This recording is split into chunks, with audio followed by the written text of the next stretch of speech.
So now we're left with the question of we saw how we do it. How does Java do it? Well, it does it pretty much the same way we did. It uses a linked list.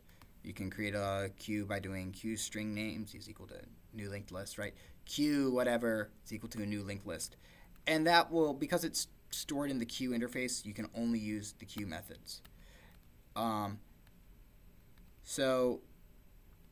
you can go through the slides yourself about that, but what I find particularly interesting is the implementing a queue using a circular array.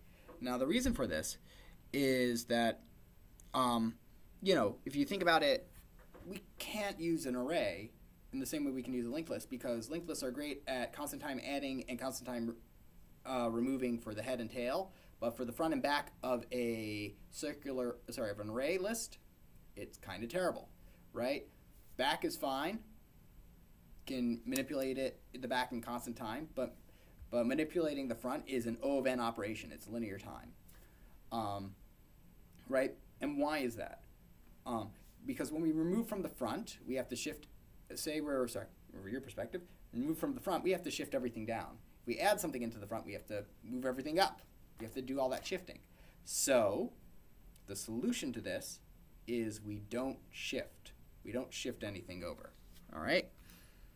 So what we'll do is that when we remove something, we just kind of leave that space just unoccupied, but we mark that we can be there. We keep track of where the front and the back of our queue will be. And it will be circular in nature. So from here, for instance, we've got the front of the array is here. The rear of the array is over here. If we were to remove the ampersand, the front of the array would be here, and the rear would be here. There'd be 4 things, and we'd still have a capacity of 5. So if we were to insert another item into here, say this A over here, then the new rear of the list would be over here at index 0, and the front would be at index 1, which seems like it would be a bit confusing. But to the user, this is the front of the queue, so no matter. So how does this work? Well, we create an array queue of, let's call this an array queue. We'll build it with an initial capacity. We set up the capacity equal to the initial capacity. And we create an array that basically holds that data in. We create that array to hold the data in there. We say the front's at index 0 and the rear is at capacity -1. Right? This is where the rear of the array list will be. Oh, and the size is equal to 0. So now when we put something in, this is the way the offer method works for this. So we take in an item. So if the size is equal to the capacity, we are going to reallocate, right? If we can't hold anything else in our list, we are going to reallocate. We don't do that. So next thing we do is we've added another item. So better increment the size to 1. The new rear will be rear plus 1 mod the capacity. So here, it would be 5 plus 1 mod capacity. So 4 plus 1 mod 5. So 5 mod 5. So the front is over here. So the rear is over here. And we store the data in the back of the list, which also happens to be, in the back of the queue, which also happens to be the front of the queue because it's the first item. Return true because we were able to do it. Now this will start to make sense here a bit more. We offer the plus sign. Is this array queue full? No, it is not. So we've added another item. The rear is going to be the current rear plus 1, and then mod the capacity in case we need to wrap around. So now the rear is at 1. We put the data with the plus sign there. No problem. Return true. Offer in the slash. Okay, is it build up? Nope. Increase the size. Increment the rear by 1. And store the new item there. Same thing over here. Is it full? No. Increment the size. Increment the rear by 1. Wrap around if we need to. Put the item there. Return true. Put in our new item, the A. Are we full? No. Okay, so increment our size. Put our item there. Insert our item. increment the rear, insert our item, return true. So now let's go ahead and remove an item, see how that works. So if the size is 0, return null. We grab the item, we store the item from the front of the list. Front is equal to front plus 1 mod capacity. So we increment the front index, saying that, okay, we removed the star, so now this is the front, and decrement the size. Okay, now we're going to remove another item. Is the size 0? No, size is 4, so we're going to grab the item from the front of the array, which is at index 1,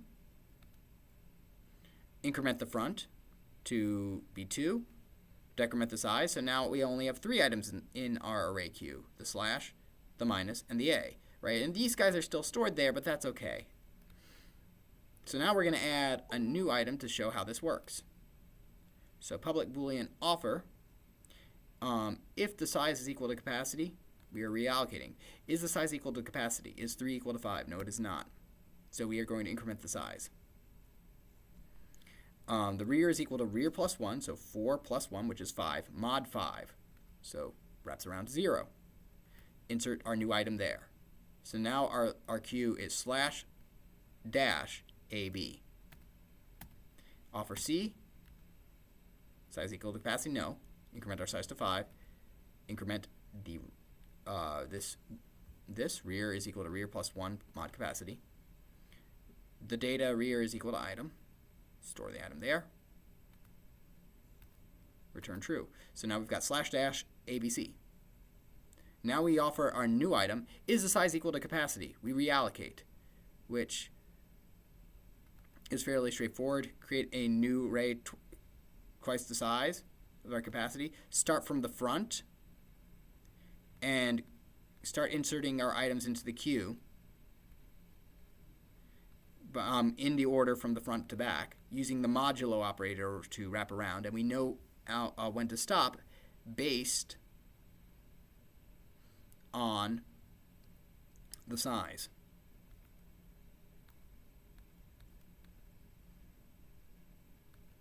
Then set your front equal to the front of the new one, your back equal to the back of the new one, your capacity equal to the new capacity, and make that your new array.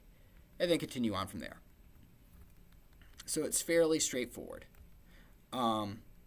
So again, this will take this and make it a constant time operation except for the reallocating, which won't happen too often, so we get to treat it as, so the cost per item is constant time. And that's about it. So that's, I mean, the queues don't really come up for some interesting things we can do with this. I mean, there's not really something interesting we can do with the queue like we can with the stack, except for breadth first search. It will come up more when we tackle trees and when we do tackle breadth first search. But for right now, I wanted to focus. But this is the end of the chapter, believe it or not. That's it. There's really not too much more it because, unlike the queues, there's not really. It's straightforward in how you use this, except for, as we'll see, with the trees for doing a breadth first search.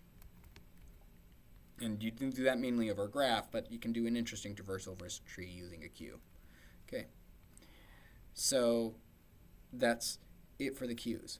So the next topic will be recursion, which is chapter 5.